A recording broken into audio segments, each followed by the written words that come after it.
before we proceed, we will go to prayer first. So let's bow our head and feel the presence of God. In the name of the Father, the Son, the Holy Spirit. Amen. So thank you, Lord. Pinagsama-sama niyo po kami ngayon at sana po ay maraming matutunan ng mga bata. Kasama ko lang sa pangalan ni Jesus. Amen. In the name of the Father, the Son, the Holy Spirit. Amen. So, before we start, meron akong inihanda na pag-game sa inyo. So, ito is involved sa pinag-aralan natin nung nakaraan. So, kung sino man yung maunang sumagot, siya yung makakakuha ng prize. So, yun. Okay. Magbubunot ako ha. Unahan makasagot ha. 1, 2, 3, go! Taas kamay! Okay. 1, isa pa wa. 1, 2, 3, go!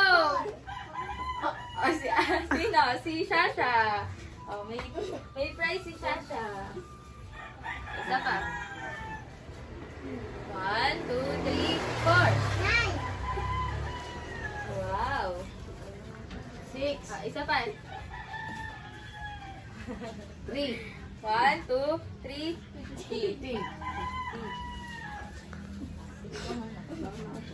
Isa pa. 1, 2, 3, go!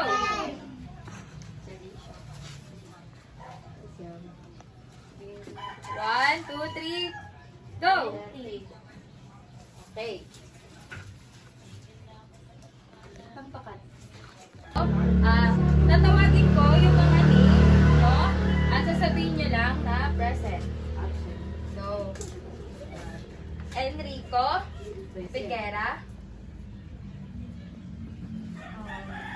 Hera Bertulfo, Ashley Bertulfo, Marga Bertulfo, present. Alicia Bertulfo. Ayan. Next na tayo. Proceed sa ating topic for today. So, I prepare math word problem. So, first one is addition. So, babasahin ko. Mia baked 1,235 cookies on Monday and 1,678 on Tuesday. How many cookies did she bake in a total? The first one, nag-bake daw si Mia ng 1,235 nung Monday and 1,678 on Tuesday. So, we will add. So, 8 plus 5 is equals to, write 3, and then, write carry 1. 3 plus 7, 3 plus 7, 3 plus 7, 10. 3 plus 7, plus 1, 11. So, 1, 2, and then carry 1. 6 plus 2, plus 1, 9. 1 plus 1, 2. So, nakapag-bake si Mia ng 2,913. So, meron akong ipe-prepare na question. Sino sa inyo yung gustong sumagot? 2,457, 58.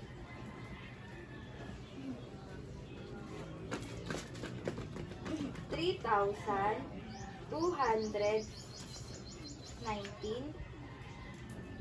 So, anyone?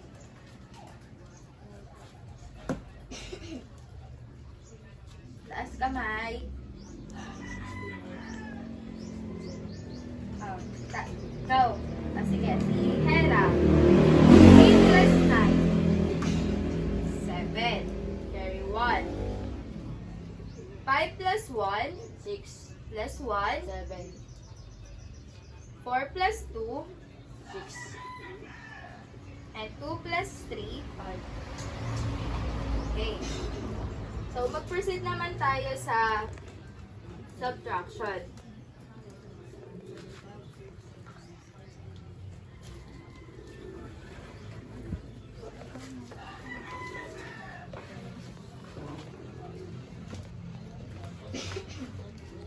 In a factory produce 8,952 toys, but 3,784 were damaged.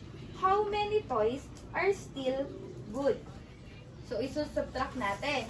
Ilan daw ba yung toys na natira na okay? Kasi nga nagkaroon ng damage. So, 8,952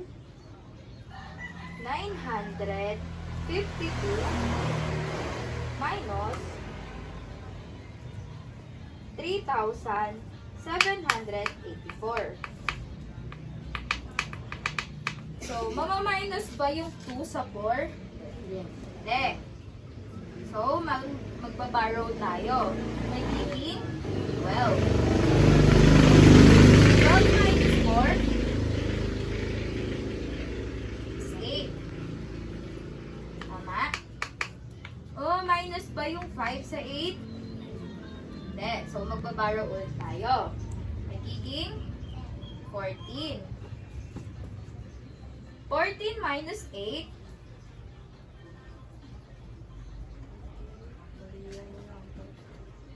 6. Yung 9 ba minus sa 7? Di pa rin kasi nag-borrow tayo. So, magiging 8 siya. 8 minus 7 is 1. So, yung 8 mamaminus na siya sa 3. 8 minus 3 is 5.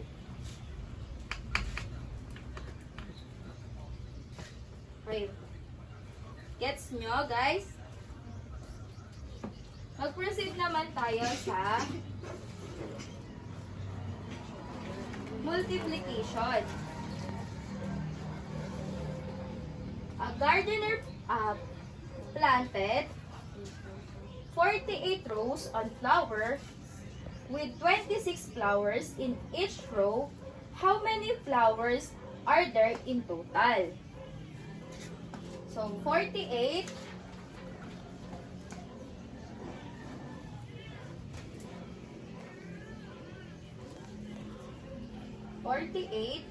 times 24, 26, 26. 8 times 6 is 48. Tama. Write 8 and then carry 4. 6 times 4. 6 times 4 is 24. Plus 4, 28. Next naman tayo. 2 times 8 is 16. Write 6 and then carry 1. 2 times 4, 8 plus 1, 8, 9.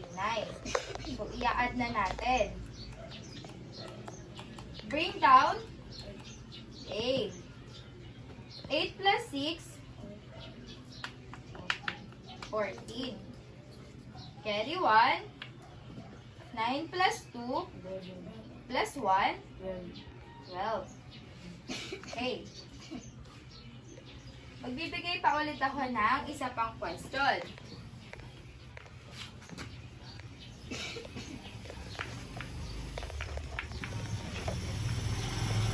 $325 times 12. So, anyone? gustong sumagot? Okay, Ashley. 2 times 5, 10. Write 0, carry 1. 2 times 2, 4. Plus 1, 5. 2 times 3, 6. Okay, next naman tayo. 1 times 5, 5. 1 times 2, 2. 1 times 3, okay. Ano na yung next natin? Add. Okay. May katapat ba yung 0? Wala. So, anong gagawin natin? Bring down. Bring down 0. 5 plus 5. Write 0. Carry 1. 2 plus 6. 8 plus 1. 9. May katapat ba yung 3? Wala. So, anong gagawin natin sa 3? Bring down. Okay. Gets na yun sa multiplication? 390. Gets na po ang multiplication? Yes. So, mag-proceed naman tayo sa division.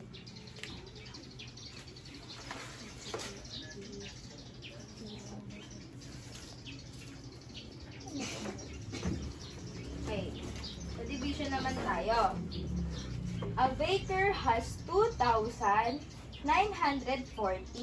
donuts and wants to pack them equally into 35 boxes. So, how many donuts will be in each box? So, ilan daw po ba ang magagawa ng 2,940 na donuts sa 35 box? So,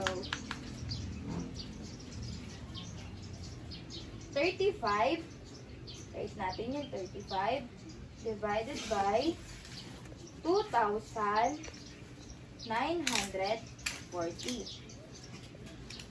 Sa 2 ba, madidivide natin yung 35? Hindi. Hindi. Yung 29, madidivide natin sa 25? Ay, 35? Hindi rin.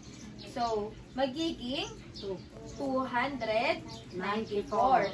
294 divided by 35. Okay? Anyone?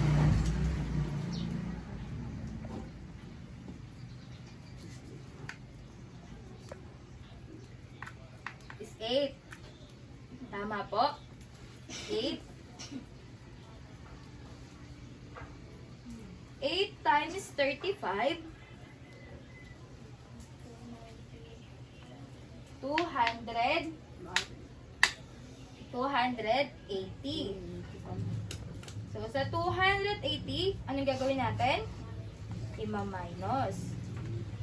294 minus 280. 14. Tama po. So, yung 14 ba, mai-divide natin sa 35? So, hindi. Anong gagawin natin? I-bring down natin yung 0. 140 divided by 35 is 4. Kasi hatiin nyo po to. Hatiin nyo po. Para, technique na lang, hatiin nyo po yung 280. So, ang lalabas is 140. So, ang 140 divided by 35 is 4. 4 times 35 is 140. Ano ang next? Minus. So, 140 minus 140 is 0. Okay. Meron pa akong isa pang prepare na question. Gusto ko lahat tayo sasagot para malaman ni teacher kung naiintindihan ba.